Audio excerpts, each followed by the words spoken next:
Another thing, if you are an active person, especially with females when we're wearing, or anybody who wears a sports bra, change out your sweaty clothes quite quickly afterwards, because then it's just going to be a breeding ground for bacteria, and you don't really, I mean, you're sweating enough when you're being active, so you don't need any help with growing bacteria. And again, shower quite quickly after too, if you are able to, and use like an antifungal or a really good cleanser like that. There is one cleanser, I believe it is called Nizoral.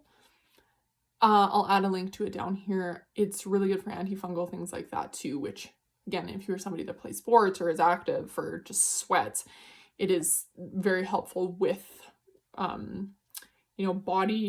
body acne, things like that. And it's not expensive either, which is nice. Like I said before, you don't have to invest a ton of money into skincare products if you don't need to. So why do it, right? Another thing too, we are at home way more. We are living in sweatpants and stuff like that a lot more too. So if you are at home, especially if you are a teenager, do not wear that same pair of clothes every single day. Again, bacteria. You do not have to wash it every day unless it smells bad, but just rotate some outfits every once in a while. It's not gonna hurt you any. I know that sweater's super comfortable, but don't wear it every day, please. Change out your sheets every week. If you're somebody who is a little sweatier though, maybe change it once or twice a week, dependent on how you feel. But there is a thing that says if you don't change out your sheets or your pillowcases at least once a week, you might as well be sleeping on a public toilet seat, which that's how the bacteria gets into it, right? Wash your pillows too if you do not have like down pillows, or I mean, you should wash it anyways if it's down pillows, but you'll have to probably get them dry cleaned. But wash your pillows, wash your comforters, get that stuff done, because again, bacteria, it will grow anywhere. And I'll add a link to on how to naturally clean your mattress. You can, I think it's like baking soda or something like that with a vacuum, and it's very simple to do, but it's something I know I need to even keep up on, and it's not necessarily something that we're taught right off the bat either. So now getting to other places. Men, clean your business, please. Especially if you're somebody that has a turtleneck down there, you gotta clean it. I know people that think just washing with water is sufficient for down there. It is not. Please use a gentle cleanser for your biz, okay? Women too. I know there's so many feminine products that, oh yes, the summer's eve, it makes you smell like a wonderful little meadow. Your natural scent down there is not supposed to smell like a meadow, okay? It's not supposed to smell real nasty either, but anything with fragrance in that, especially down there, is not good for your normal pH balance. So your normal pH balance down there is like 3.8 to 4.5, I believe. So it is a tiny bit more acidic, but that is the body's natural way of, dealing with all the bacteria and stuff like that that can get in there. So if you have to use something, I love tea tree oil because it is antifungal and it smells nice. If you really, really need something down there, you can cleanse it with some water and tea tree oil, or you can even put tea tree oil on a tampon and just, might be a little too much information for guys, but tell your women that too. Anybody, tell them, because we need all the love that we can get. But yes, please do not use the super fragrancy products. It is not good, especially for, people that have hand-me-downs or anybody with a Lady V.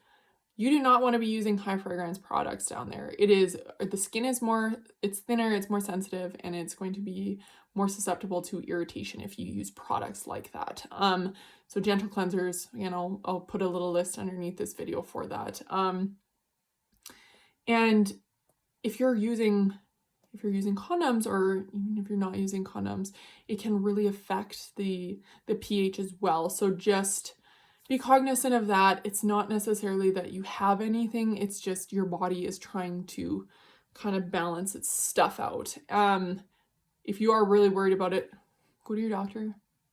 That's natural. And diet actually hugely affects the smell down there because of yeast, right? So if you're eating a lot of sugar, or if you're eating a lot of like simple carbs, your body is just going to have higher yeast in it anyways. So it can affect the way things smell. So be cognizant of that, as that's just what happens. Our body is trying to get rid of everything, balance it all out. And it's, again, not necessarily that you have something, but please keep it clean, guys. Again, water is not sufficient. Clean your junk, okay? Or anybody that has a little hand-me-down, clean your stuff. Another thing, please, for the love of everything, wipe front to back. I don't know how some people have missed this or how they were not taught this, but it is astounding the amount of people that do not know that you are supposed to wipe front to back. Even males or people with the things. Front to back, please, please, please. It will be so much better for your body and will prevent bacterial infections, especially people with hoo-has. Front to back, cleanest to dirtiest. That's just general rule. And if you are, say you're going to get like a wax or a pap test or things like that, to get a very specific wipe for your nether regions and you scrub down there. Your wax or your esthetician or whoever does not need to be dealing with that kind of stuff. So scrub your stuff, keep it clean, just as a general rule of thumb. Also down there, a tiny bit of hair actually is not bad. It helps prevent like a lot of sweat from catching down there, and it does prevent a lot of irritation. So even if you just trim it, it's good too. It is preference, but just be aware it is there to help kind of prevent, sweat and all that from catching. That is the point of most of the hair in those kind of spots. So keep that in mind. It's just, this is how it is. Also, cotton underwear is your friend for everybody. For bacteria, all of that good stuff. It is your friend if you can get cotton underwear or can get something that does have high cotton in it. And we know all these lacy, cute satin things look nice, but they're not the greatest for our general health, okay? So do that. It's actually easier on the skin too. Like, lace looks nice, but it tears our skin. For exfoliating your skin as well, do your knees, do your elbows, try to do that. You can use harsher scrubs for there. I wouldn't recommend using harsh scrubs on, say, your face or your chest or anywhere that has like really thin skin. You can use like chemical exfoliants. You can just buy drugstore ones too. That's just a skin product that you can put on there and just put that in the shower. It is way easier on your skin, which is preferred. Again, you're not going to be young forever with really nice skin. So the most that we can take care of it now, the better. Yay! Yeah, that's about it. If you just general health too for your skin or for your general body pH, avoid sugar, like high sugar, avoid simple carbs as much. Drink lots of water and incorporate some cranberry, even if it's cranberry pills, not cranberry cocktail, not anything with a really high sugar content. There is like straight cranberry juice that you can water down, which is really good.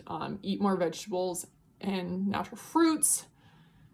And yeah, keep yourselves clean out there because we're having enough issues. So do your best. So yeah, keep it clean out there. Wash your shit. Be clean as much as you possibly can. Really doesn't take that long. We just make it seem worse in our heads. So do it. Keep it clean. We have enough issues this year. I will see you all next week. I hope you have a lovely rest of your week and enjoy the snow if you are in colder areas. If not, I hope you are enjoying winter for all its glory. I love winter. Anyways, I will see you next week. Keep clean, people.